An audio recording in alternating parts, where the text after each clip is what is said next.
Jai Shri Krishna students, good morning. How are you? I hope you are right. Okay. આજે આપણે English વિષયની ગુજરાતી મીડિયમના અંગ્રેજી વિષયની વાત કરીશું. બરાબર છે? આપણે આગલા ઘણા વિડિયોમાં મળી ચૂક્યા છે. બરાબર? તો આજે આપણે ઇંગ્લિશ વિષયમાં ચર્ચા કરવાના છે ગ્રામર સેક્શનની. બરાબર, તમે અત્યાર સુધી ટેક્સ્ટ સેક્શનની ચર્ચા જોઈ જ હશે. અલગ અલગ ટેક્સ્ટને આધારે તમે અલગ અલગ ધોરણોના વિષયોને તમે ભણ્યા જ હશો. તો આજે આપણે એક ગ્રામર સેક્શનની વાત કરીશું. બરાબર, જે તમને દરેક ધોરણોમાં કામ લાગશે. બરાબર, એમાં આપણે આગળ પણ ઘણા એવા ગ્રામરના પોઈન્ટો પણ જોયા છે. તો આજે આપણે આ વિડિયો દ્વારા અંગ્રેજી વિષયના ગ્રામર સેક્શનમાં ક્વેશ્ચન ટેગની વાત કરીશું. ક્વેશ્ચન ટેગ એટલે શું? પહેલા તો આપણો પ્રશ્ન અહીંયાથી શરૂ થાય છે. બરાબર, આપણે બેઝિકલી વસ્તુઓ થોડી માહિતી લઈ લઈએ. તમને ખબર જ હશે. બરાબર, થોડુંક રિવિઝન પણ કરી લઈએ અને સાથે સાથે આપણા નવા પોઈન્ટનો પણ શરૂઆત કરી દઈએ. બરાબર, હવે ક્વેશ્ચન ટેગ, ક્વેશ્ચન એટલે આપણને ખબર છે કે પ્રશ્ન. બરાબર, તો એ પ્રશ્નનો અનુ એટલે કે જે ચિહ્ન છે એને કહેવાય ક્વેશ્ચન ટેગ. હવે ક્વેશ્ચન ટેગ પ્રશ્ન પૂછવા માટે કયો ચિહ્ન આવે? આપણને બધાને ખબર છે કે કોઈને પણ પ્રશ્ન પૂછે એટલે લાસ્ટમાં આપણું પ્રશ્નાર્થ ચિહ્ન આવે. બરાબર ને? એને અંગ્રેજીમાં કહેવાય ક્વેશ્ચન ટેગ. બરાબર, તો એ ક્વેશ્ચન ટેગ એટલે કે અત્યાર સુધી આપણે બધા સાદા વાક્યોને શીખતા આવ્યા. તો હવે જ્યારે ક્વેશ્ચન ટેગમાં રૂપાંતર કરવાનું હોય તો ત્યારે કયા નિયમો, કયા વર્ડ્સ, કયા પ્રોનાઉન્સ લાગે છે એની ચર્ચા આપણે હવે વિડિયોમાં કરીશું. બરાબર, જનરલી તમે વર્ડ સાંભળ્યા હશે, WH ક્વેશ્ચન્સ, હાઉ ક્વેશ્ચન્સ. બરાબર, તો એ જ બધા ટોપિકને આજે આપણે આ વિડિયોમાં ચર્ચા કરીશું. બરાબર, હવે ક્વેશ્ચન ટેગ એટલે કે પ્રશ્નાર્થ ચિહ્નો. બરાબર, તો પ્રશ્નાર્થ ચિહ્નો મૂકવાથી આપણે સામેવાળા વ્યક્તિઓને પ્રશ્ન પૂછીએ છીએ. બરાબર, એટલે કંઈક વસ્તુ પૂછવા માટે. બરાબર, વસ્તુ પૂછવા માટે ક્વેશ્ચન ટેગનો ઉપયોગ થાય છે. ક્લિયર થાય છે? તો નોટમાં લખો, ક્વેશ્ચન ટેગ એટલે સામેવાળા વ્યક્તિને કંઈક વસ્તુને સંબોધીને પૂછવું હોય ત્યારે ક્વેશ્ચન ટેગનો ઉપયોગ થાય છે.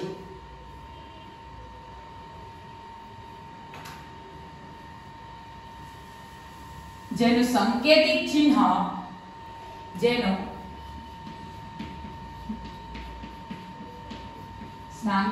ચિહ્ન ડબલ કોટેશનમાં પ્રશ્નાર્થ ચિહ્ન થાય છે. ક્લિયર? પ્રશ્નાર્થ ચિહ્ન થાય છે. હવે આપણે થોડું પાછા જનરલી લોજિક પર આવીએ. તો આપણે ધારો કે માની લો કે કોઈને પ્રશ્ન પૂછ્યો. બરાબર, તો તમને એનો જવાબ મળવાનો. હવે જવાબ પણ બે રીતે મળે. એક તો શોર્ટ, એકદમ ટૂંકમાં આપે, અથવા તો લોંગ એટલે વર્બલમાં આપે, એનો કોઈ શબ્દોમાં આપે. ક્લિયર? હવે શોર્ટ એટલે ખાલી હા કે ના, અને વર્બ એટલે કોઈ એક શબ્દથી લઈને આખું વાક્ય પણ હોઈ શકે. ક્લિયર થાય છે? તો હવે જ્યારે આપણે એટલે બે પ્રકાર આપણે પ્રશ્ન પૂછી શકીએ. બરાબર, એક હા કે નામાં ખાલી આપણે હ કે ન, પોઝિટિવ કે નેગેટિવ, હકાર કે નકારમાં જ આપણને ખાલી ડાયરેક્ટ જવાબ મળી જાય. બરાબર, હાલમાં તમે વ્યસ્ત છો? હા કે ના. બરાબર, કેમ વ્યસ્ત છો? તો કેમ માટે આપણે કેમ શબ્દથી આપણે એને વધારે પ્રશ્ન કરીને ડિટેલ માંગીએ છીએ, એટલે કે એનું વર્બ શબ્દોમાં રૂપાંતર થશે. અથવા તો મેં એમ પૂછ્યું, તમારું નામ શું છે? What is your name? તો નેમ માં એક શબ્દ આવશે. ક્લિયર? તમે ત્યાં હા કે ના નહીં લખી શકો, નહીં બોલી શકો. ત્યારે તમારે એક પ્રોપરલી શબ્દ કે કોઈ વાક્યમાં રૂપાંતર કરવું પડે. તો એ બધું જે છે એ આપણે અહીંયા શીખવાનું છે. બરાબર, તો અહીંયા હવે આપણે હા કે નાની વાત કરીએ. બરાબર, તો આપણે એનું ટેન્સીસ જ્યારે શીખ્યા હતા ત્યારે આપણે શીખ્યા જ હતા. બરાબર, ટેન્સીસમાં આપણે શીખેલા ટુ બી ના રૂપ. બરાબર ને? અને તેના આધારે આપણે પ્રશ્ન પૂછતા. ધારો કે સાદો વર્તમાનમાં ડુ કે ડઝ થી પ્રશ્ન પૂછાય. બરાબર, એટલે એનો જવાબ પણ હા કે ના મળે. Do you know? તમે ઓળખો છો? હા કે ના. ઓળખીએ છે કે નથી, કેવી રીતે, એ બધું અત્યારે નહીં પૂછ્યું. ડુ યુ ઈટ? શું ખાધું? તમે શું ખાધું એવું નથી પૂછ્યું. તમે ખાધું? બરાબર, હા કે ના, ખાધું કે નથી ખાધું એ આન્સર આપણને પૂછે છે. તો ત્યારે આપણે ટુ બી ના ઉપયોગ કરી અથવા ડુ ડઝ ડીડ નો ઉપયોગ કરી આપણે વાક્ય રચના બનાવી અને લાસ્ટમાં શું મૂકતા હતા? પ્રશ્ન ચિહ્ન. હવે પ્રશ્ન ચિહ્ન બનાવો અથવા તો પ્રશ્નાર્થ વાક્ય બનાવો તો લાસ્ટમાં પ્રશ્ન ચિહ્ન તો આવે જ, બરાબર? એટલે આ એક પોઈન્ટ ક્લિયર થયો, બરાબર? બીજું કે જ્યારે આપણે કોઈ ટુ બી નો રૂપ આપ્યો હોય, કોઈ ક્રિયા ના હોય, ખાલી આપણને જવાબ હા કે ના માં મળતો હોય, તો ત્યારે ટુ બી ના રૂપને આગળ મૂકી એની સાથે કર્તા અને અનધર વાક્યોને મૂકીને પ્રશ્ન ચિહ્ન બનાવી શકાય. તો એનો એક આપણે નિયમ લખી લઈએ.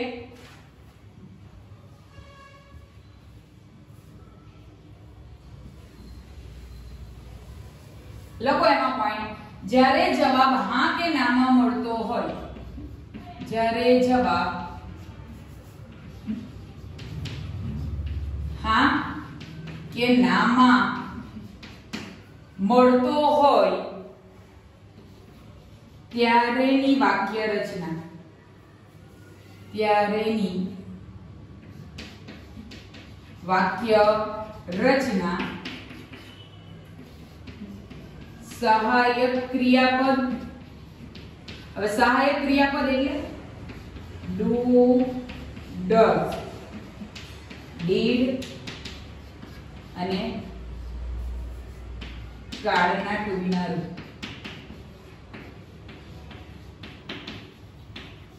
સહાયક ક્રિયાપદ પ્લસ કર્તા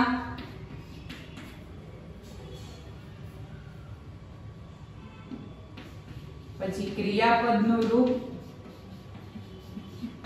ક્રિયાપદનું રૂપ એટલે મેઇન વર્બ પ્લસ અન્ય શબ્દો અને છેલ્લે શું આવશે? પ્રશ્નાર્થ ચિહ્ન. લખી દો. ખાસ આ યાદ રાખવાનું છે, સહાયક ક્રિયાપદ જ્યારે હા કે નાનો જવાબ આવે ત્યારે સહાયક ક્રિયાપદ, ક્રિયાપદનું મૂળ રૂપ અને પ્રશ્નાર્થ ચિહ્ન લખી લો.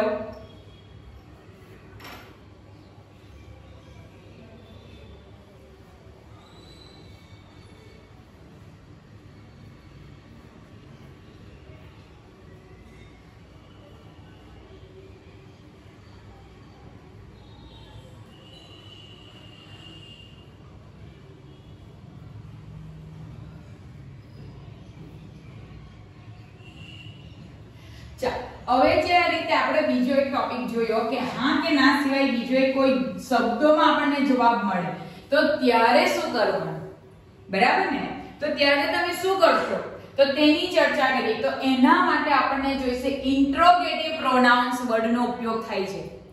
Interrogative pronounce. ક્લિયર? હવે ટાઇટલ આપો ઇન્ટ્રોગેટિવ પ્રોનાઉન્સ. લખો છો.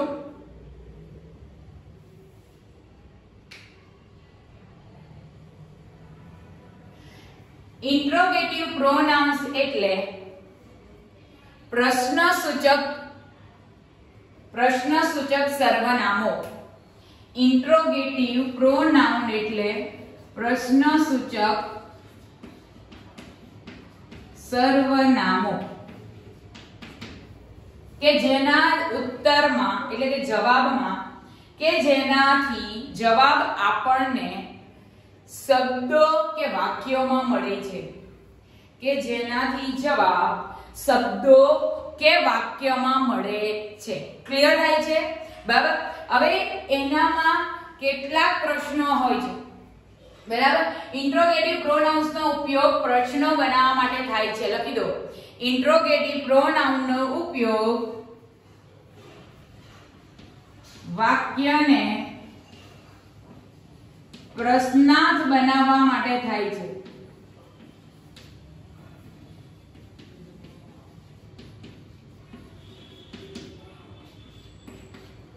ક્લિયર? પ્રોનાઉન્સ નો ઉપયોગ થાય છે. હવે એ પ્રોનાઉન્સ કયા કયા છે?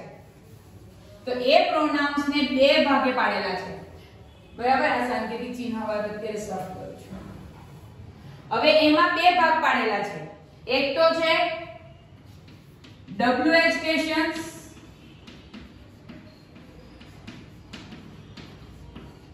અને બીજું છે how.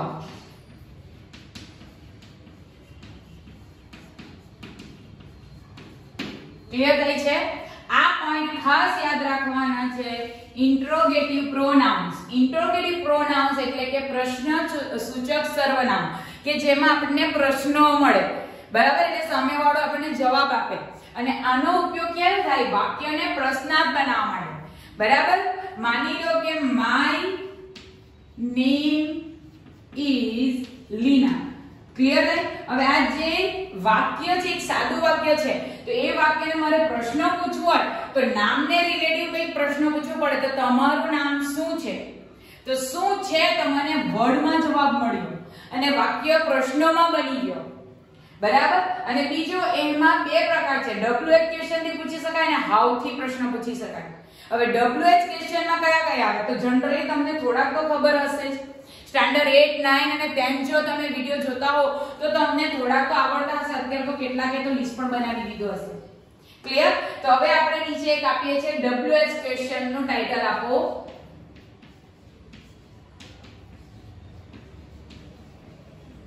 સાથે સાથે લખતા જજો. મેં તમને પહેલા જ કહું છું, ગ્રામરમાં જેટલું સાથે કરશો એટલી મજા આવશે, બરાબર. હવે WH ક્વેશ્ચન્સમાં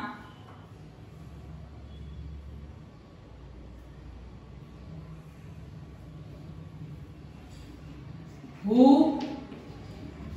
what, where, when, why, which, whom,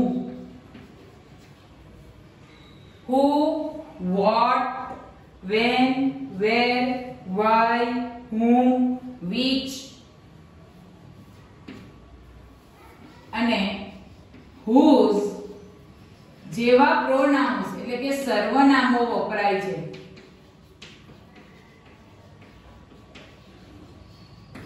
બરાબર. WH ક્વેશ્ચન્સમાં who, what, where, when, why, which, whom અને was જેવા સર્વનામોનો ઉપયોગ થાય છે, જેની માહિતી આ મુજબ છે, બરાબર. હવે આપણે દરેક એક એક વર્ડને જોઈએ. એમ તો અડધા તો આવડતા જ છે, પણ આપણે થોડુંક એનું રિવાઇઝ કરી લઈએ અને જે નહીં આવડતા, જે નથી આવ્યા તેનો આપણે વધારે ડિટેલ કરીશું. ક્લિયર થાય છે? બરાબર. તમને હવે ક્લિયર થઈ ગયું કે આપણે કયા પ્રશ્ન માટે વાત કરી રહ્યા છે, કે કોઈ એક વાક્યને જ્યારે પ્રશ્ન ફેરવવાનો અથવા તો કોઈને આપણે પ્રશ્ન પૂછવાના હોય તો આપણે કઈ રીતે પૂછી શકીએ, બરાબર. ધારો કે તમને સામેવાળા વ્યક્તિનો જવાબ હા કે નામાં જ જોઈતો હોય તો તમે એનો સહાયક ક્રિયાપદનો ઉપયોગ કરીને પૂછી શકો, બરાબર છે. અને ક્યારેક તમને શબ્દ કે વાક્યમાં જોઈએ છે તો તમારે આ પ્રોનાઉન્સના ઉપયોગ કરવા પડે. એમાં આપણો પહેલું છે WH ક્વેશ્ચન્સ. હવે WH ક્વેશ્ચનમાં આપણો પહેલો પોઈન્ટ છે who. who લખો, એનો ઉચ્ચાર who થાય છે. who એટલે કોણ. who નો અર્થ કોણ થાય છે. શું થાય છે? who નો અર્થ કોણ થાય છે. તો એમાં લખો, જ્યારે કોઈ વ્યક્તિ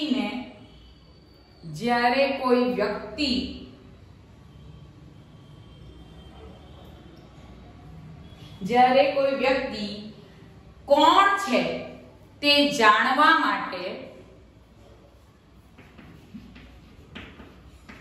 જ્યારે કોઈ વ્યક્તિ કોણ છે તે જાણવા માટે who નો ઉપયોગ થાય છે.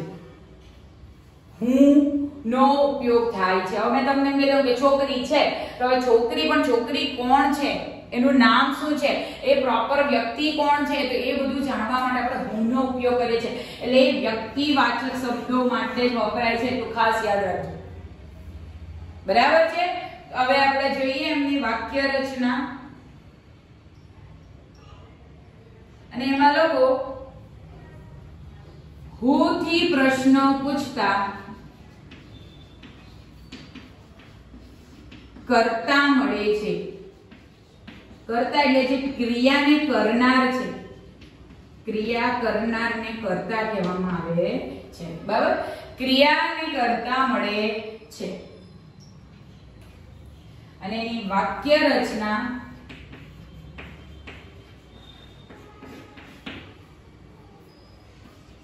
who વત્તા verb માં જે ક્રિયા કાળ આપેલો તે કરવાનું આપણે કર્મ કર્મ એટલે ઓબ્જેક્ટ, પછી અન્ય શબ્દો અને લાસ્ટમાં શું આવશે? પ્રશ્નાર્થ ચિહ્ન. હુ એટલે આપણને સબ્જેક્ટ મળવાનો, કર્તા મળવાનો, ક્રિયા કરનાર કર્તા, કર્મ અને અન્ય શબ્દો. બરાબર. હવે માની લો કે મેં એક વાક્ય લખું.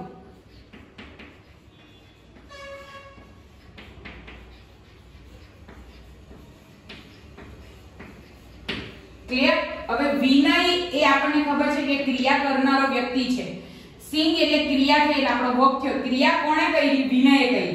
ને કેવું કર્યું? ગાવાની ક્રિયા કરી. ક્લિયર છે? સિંગ ગાવાની ક્રિયા થઈ, પણ શું ગાયું? તો આપણને મળ્યું ગીત એટલે કે સોંગ. બરાબર. તો આપણો સબ્જેક્ટ વર્બ અને ઓબ્જેક્ટ, સબ્જેક્ટ વર્બ અને ઓબ્જેક્ટ. ક્લિયર? હવે આપણે મૂકવાનું છે હુ.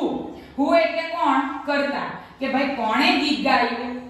ક્લિયર? તો આપણે એનો આન્સર શું લખીશું? હુ. હવે અહીંયા જે આપેલું છે એ વિનય સોંગ્સ સિંગ્સ આવશે. સોરી.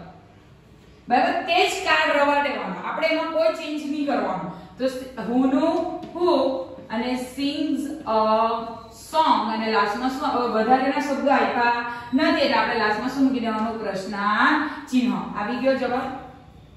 ક્લિયર થાય છે? તો તમને એક્ઝામમાં આવી રીતે વાક્ય આપેલું હશે અને ધારો કે વિનયની નીચે લીટી આપેલી છે, તો વિનય એક વ્યક્તિવાચક શબ્દ છે અને વ્યક્તિવાચક ક્રિયા કરે છે એટલે આપણે વ્યક્તિને શોધવાનું છે કે કોણ એ ક્રિયા કરે છે. તો કોણનો ભાવાર્થ આવે એટલે આપણે શું યાદ કરવાનું? હુ યાદ કરવાનું. ક્લિયર થાય છે? બરાબર. તો હવે આ એક સેન્ટેન્સ લખી લો. વિનય સિંગ્સ. પહેલા આપણે એની ડેફિનેશન લખી કે જ્યારે કોઈ વ્યક્તિ કોણ છે તે જાણવા માટે હુ નો ઉપયોગ થાય છે. બરાબર. હુ પ્રશ્ન પૂછતા આપણને કર્તા મળે છે. ક્લિયર? આ બીજો પોઈન્ટ લખો. ત્રીજો વાક્ય રચના લખી.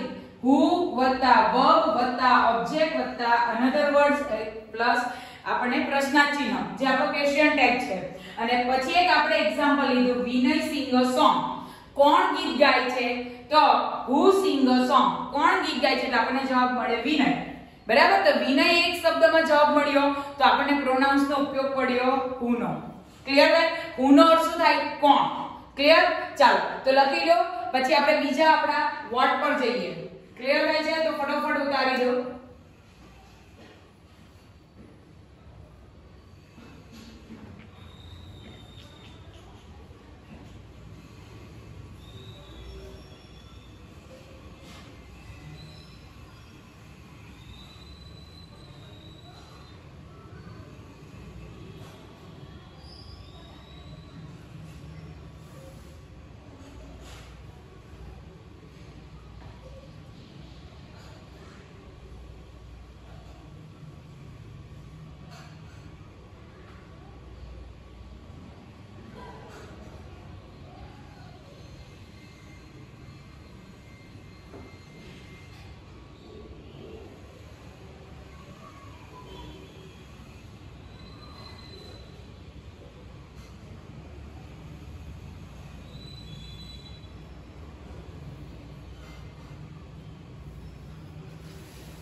ચાલો લખાઈ ગયો હશે. હું બોર્ડ ક્લીન કરું છું.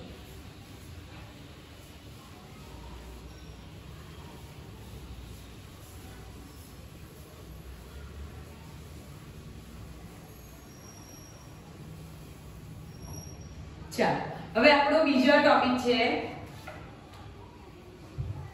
વોટ. બરાબર. ટાઇટલ અપાઈ ગયો હશે.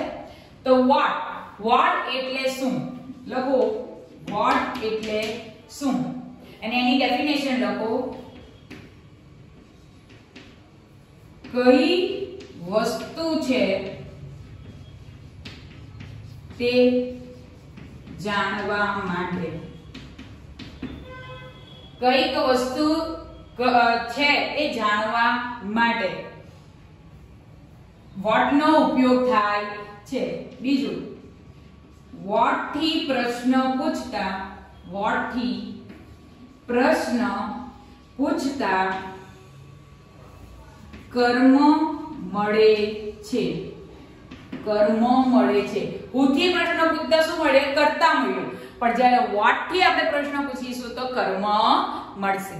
બરાબર? હવે વાક્ય રચના.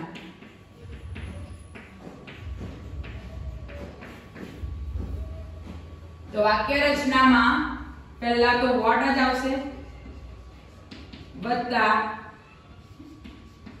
સહાયક ક્રિયાપદ. સહાયક ક્રિયાપદ એટલે ટુ બી. સહાયક ક્રિયાપદ ટુ બી પછી કર્તા, કારણ કે આપણને તો કર્મ મળવાનું છે એટલે કર્તા આવવાનું. કર્તા પછી વર્બ, વર્બ એટલે ક્રિયાપદ વત્તા અન્ય શબ્દો અને લાસ્ટમાં પ્રશ્નાર્થ ચિહ્ન. બરાબર છે? અને બોક્સ બનાવીને લખજો તો વધારે ખ્યાલ આવશે, હાઇલાઇટ થઈ જાય તરત જ. બરાબર? ચલો આપણે એક એક્ઝામ્પલ કરીએ. ઓકે, આપણે આગલું જ એક્ઝામ્પલ લઈએ. વિનય sings a song. ક્લિયર? હવે આમાં વિનય એક કર્તા છે, સિંગ હવે આપણને આની નીચે અંડરલાઈન આપેલી છે એટલે આપણો થયો ઓબ્જેક્ટ. હવે આપણે એને વોટ થી પ્રશ્ન પૂછવો છે તો વોટ તો મૂકી દેવાનો કે ભાઈ વિનય ગાય છે પણ શું ગાય છે. ક્લિયર? તો વિનય હવે અહીંયા સિંગ્સ છે એટલે એસ લાગેલો એટલે વર્તમાન કાળ છે એટલે આપણે ટુ બી નું રૂપ મૂકવું પડશે સહાયક ક્રિયાપદ. અને પછી શું મૂકવાનું? કર્તા. કર્તા કોણ છે? વિનય છે. અને વર્બ, વર્બ એટલે આપણો સિંગ, ખાલી સિંગ મેઇન રૂપ મૂકી દો. વધારેના શબ્દો નથી તો પ્રશ્નાર્થ ચિહ્ન મૂકી દો. તો what is the Vinay sing? વિનય શું ગાઈ રહ્યો છે? તો a song. આન્સર મળી ગયો આપણને, ઓબ્જેક્ટ મળી ગયો ને. બરાબર?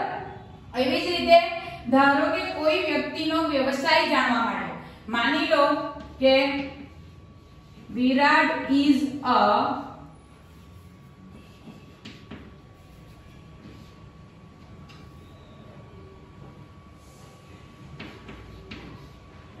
ક્રિકેટર.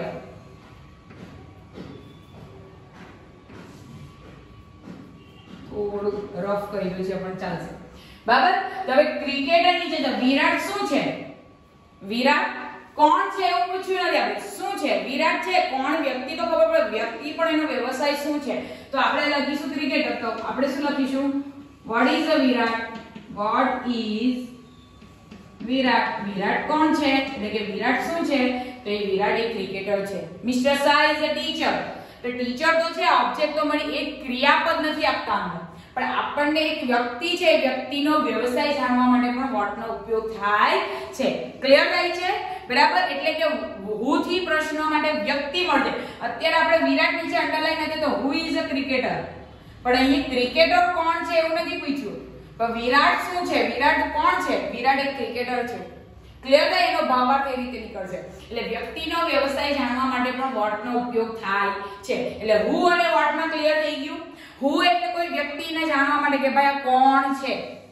બરાબર? અને વોટ એટલે એનો વ્યવસાય, એના રિલેટિવ ક્રિયાપદના એટલે ક્રિયાનું જેના પર અસર થઈ જાય એવો કર્મ શોધવા માટે વોટ નો ઉપયોગ થાય છે. ક્લિયર થાય છે? મેં એકનું એક વાક્ય બે વાર કરાયું છે એટલે આઈડિયા વધારે આવશે. બરાબર? કે કર્તા શોધવું હોય તો હુ નો ઉપયોગ, પણ જ્યારે ક્રિયાપદના કર્મને શોધવું હોય તો આપણે વોટ નો ઉપયોગ કરવો પડે છે. ક્લિયર? એક મિનિટ આપજો, ફટાફટ ઉતારી દો.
ચાલો ક્લિયર થાય છે?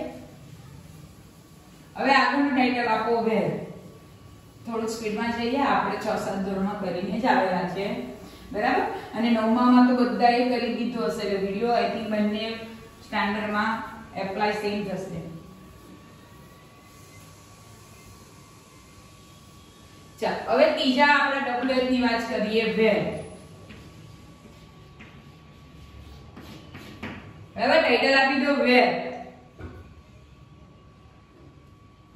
એનો અર્થ થાય છે ક્યાં, કઈ જગ્યાએ અને કઈ બાજુ. બરાબર, સ્થાન બતાવવા માટે.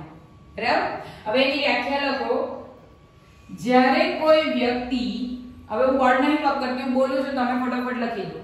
જ્યારે કોઈ વ્યક્તિ, વસ્તુ, પદાર્થ, પ્રાણી, પક્ષી, જ્યારે કોઈ વ્યક્તિ, વસ્તુ, પદાર્થ, પ્રાણી કે પક્ષી કઈ જગ્યાએ છે અથવા એમની સ્થાન, એમની જગ્યા જાણવા માટે વેર નો ઉપયોગ થાય છે. વેર નો ઉપયોગ થાય છે.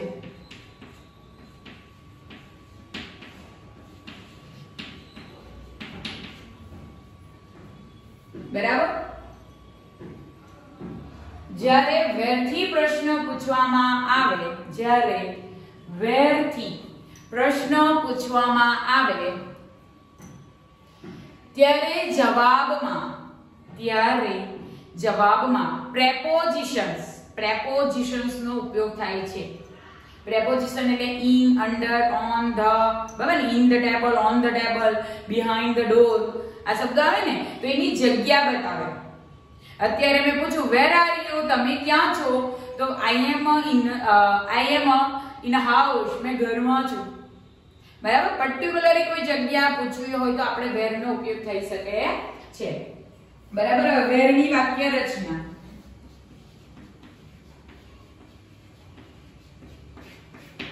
બરાબર, વેર ની વાક્ય રચનામાં જોઈએ તો વેર આવશે પહેલા તો પ્લસ સહાયક ક્રિયાપદ એટલે ટુ બી ના રૂપ. બરાબર, હવે તો તમને થોડું ખબર પડી ગઈ હશે. પછી આવશે આપણું કર્તા, પછી ક્રિયાપદ, પછી કર્મ, પછી અન્ય શબ્દો અને છેલ્લે શું આવે? પ્રશ્નાર્થ ચિહ્ન. ક્લિયર? લખી લો.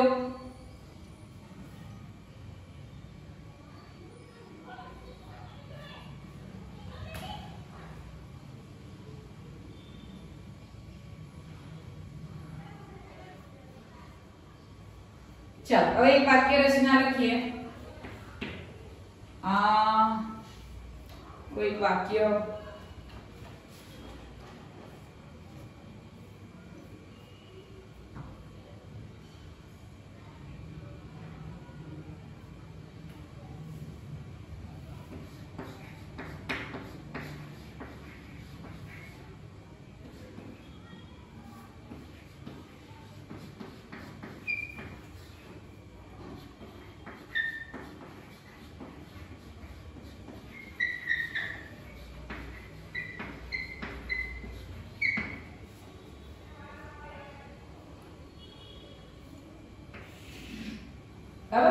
children are playing in the playground. children એટલે કે બાળકો રમે છે. ક્યાં રમે છે? ગ્રાઉન્ડમાં, પ્લેગ્રાઉન્ડ, મેદાનમાં રમે છે. હવે આપણે મેદાન શબ્દ કાઢી નાખવાનો છે અને પ્રશ્ન પૂછવાનો છે કે બાળકો ક્યાં રમે છે. બરાબર, તો કઈ જગ્યાએ રમે છે, કઈ બાજુ રમે છે. તો આપણે વેર નો ઉપયોગ કરીશું. વેર સાથે શું આવશે? ટુ બી ના રૂપ એટલે અહીં આપણને આર આપેલો છે. કરતા કોણ રમે છે? તો children.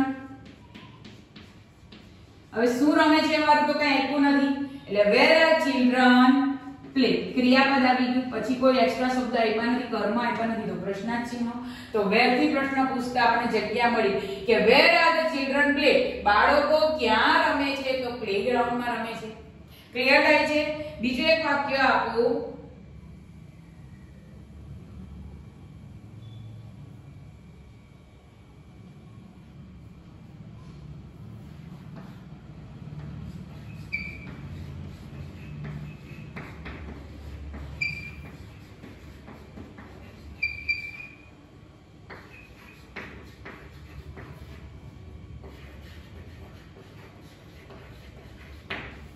બરાબર. The cow is grazing at the garden. Grazing એટલે ચરવું. શું આવે? ચરવું. તો ગાયો ક્યાં ચરે છે? તો ગાયો ગાર્ડનમાં ચરે છે. તો where is the cow grazing? Clear થાય છે? બરાબર છે? ચાલો, એટલે વેર એટલે જગ્યા બતાવે. તો મેં તમને પૂછ્યું વેર આર યુ. આપણે ઘણીવાર કોઈ વ્યક્તિને પૂછે વેર આર યુ, તો I am in Navsari, I am in your city, I am behind your home. મેં તારી ઘરની પછાડી છે. I front of your home. મેં તારી ઘરની આગળ જ ઊભો છું. ખબર? પોતાની જગ્યા એક્ઝેક્ટલી બતાવે તે આપણને કહેવાય. I am the stand in the classroom. મેં અત્યારે ક્લાસરૂમમાં ઊભેલી છું. બરાબર. તો એ જગ્યા બતાવે છે જે ક્લાસરૂમ, એ આપણું શું થયું? આપણું વેર જગ્યા. અને તેની સાથે pronouns, preposition in, at, on, behind, front એ પ્રેપોઝિશનનો ઉપયોગ ત્યારે જવાબમાં થાય. પણ આપણે શું કરવાનું છે? જવાબનો પ્રશ્ન બનાવવાનો છે. ક્લિયર થાય છે? એક્ઝામમાં તમને આવી રીતે વાક્ય આપેલું હશે, અંડરલાઈન કરેલું હશે, તો તે તમારે વિચારવાનું કે આ વસ્તુ શું છે. માની લો કે અહીં ચિલ્ડ્રનની નીચે જગ્યા લાઈન હતી, બરાબર. તો ચિલ્ડ્રન જવાબમાં સવાલમાં નહીં આવે, કારણ કે જે જવાબ હોય એ સવાલમાં ન આવે. તો ચિલ્ડ્રન એટલે કોણ રમે છે? તો કોણ માટે શું વપરાય? હુ. હવે શું અહીં ધારો કે એવું લખેલું છે કે children are playing cricket in the playground. તો ક્રિકેટ નીચે અંડરલાઈન હતી તો શું આવશે? વોટ. શું રમે છે. પણ અહીંયા વેર પ્લેગ્રાઉન્ડ ની નીચે અંડરલાઈન છે એટલે શું વપરાય? પ્લે. ક્લિયર? વેર વપરાય. ક્લિયર થાય છે? બરાબર. ચાલો, તો આ ફટોફટ ઉતારી લો બે વાક્યો, પછી આપણે આગળ વેન પર જઈએ.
ચાલો, લખાઈ ગયું છે.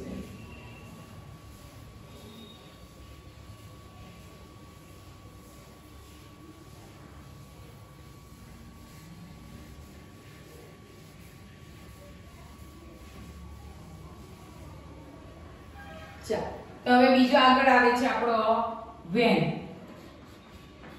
હવે વેન અને વેન સેમ જેવું છે પણ થોડું ડિફરન્ટ છે. જો વેન એટલે ક્યારે, એટલે આમાં છે ને ઘણા વિદ્યાર્થીઓ કન્ફ્યુઝ થાય છે કે વેર અને વેન. તો વેર એ જગ્યા બતાવે, જ્યારે વેન એ સમય બતાવે. શું બતાવે? સમય. ક્યારે તમે ક્યારે રમતા હતા. ક્લિયર થાય છે? તો એનો અર્થ થાય છે ક્યારે. લખતા રહેજો સાથે તો વધારે મજા આવશે. બરાબર. તો એની ડેફિનેશન થશે કે જ્યારે ક્રિયાનો સમય જાણવો હોય, જ્યારે ક્રિયાનો સમય જાણવો હોય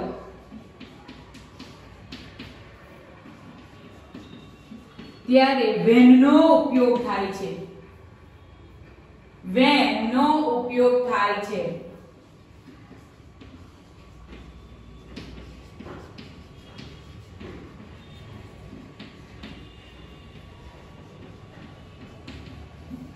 when એ સમય સૂચક શબ્દો છે. when એ સમય સૂચક શબ્દો છે. પછી એની વાક્ય રચના.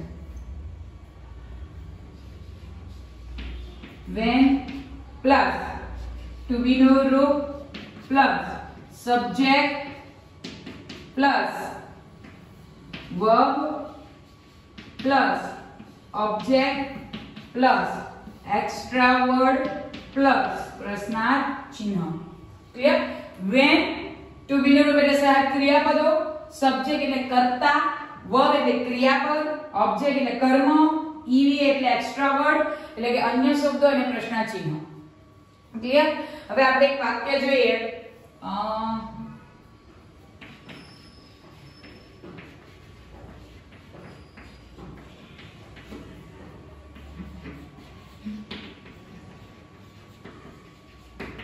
સમયગાળો. બરાબર? એક વાક્ય બીજું કન્ટિન્યુ લખું.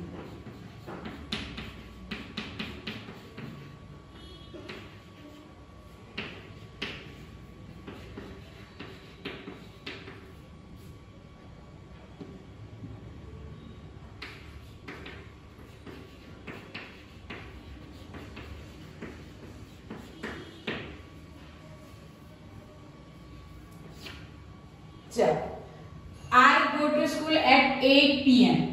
am. હું સવારે 8 વાગે સ્કૂલે જાઉં છું. ક્યારે સ્કૂલે જાય છે? તો 8 વાગે. તો ક્યારે એટલે when. to be નું રૂપ I2 નથી તો I સાથે am લાગે એટલે when am I going to go to school. હું ક્યારે સ્કૂલે જાઉં છું? એક્સ્ટ્રા વર્ડ આપ્યા નથી તો પ્રશ્નાચિહ્ન. ક્લિયર? હવે સેમ વસ્તુ Mihir came to the US to last week. Mihir ગયા અઠવાડિયે યુએસ થી આવ્યો હતો. બરાબર? તો ક્યારે આવ્યો હતો? Last week. ગયા અઠવાડિયે. સમયગાળો બતાવો તો આપણે when આવશે. when came એટલે આપણને ભૂતકાળનું રૂપ આપેલું છે એટલે was. when was Mihir came no come to US. US એટલે ક્યારે આવ્યો હતો? તો લાસ્ટ વીક. ક્લિયર થાય છે? તો લાસ્ટ વીક એટલે સમયગાળો દર્શાવવો હોય ત્યારે when નો ઉપયોગ થાય છે. ક્લિયર? તો અહીંયા આ વાક્ય રચના બે આપી છે. બરાબર? ઉતારી લો ફટોફટ.